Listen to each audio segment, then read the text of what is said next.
اے جہاد سے ڈرنے والو، تم کہیں رہو، موت تو تمہیں آ کر رہے گی، خواہ مضبوط قلعوں میں رہو۔ وہ اللہ کے پیغمبر کی مرضی کے برخلاف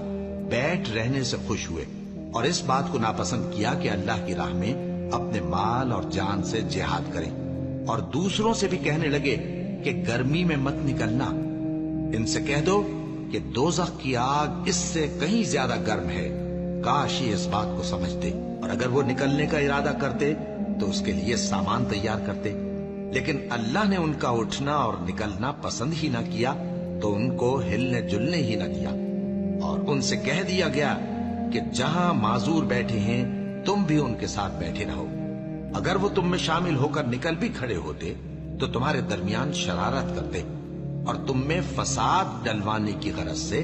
دوڑے دوڑے پھرتے، اور تم میں ان کے جاسوس بھی ہیں، اور اللہ ظالموں کو خوب جانتا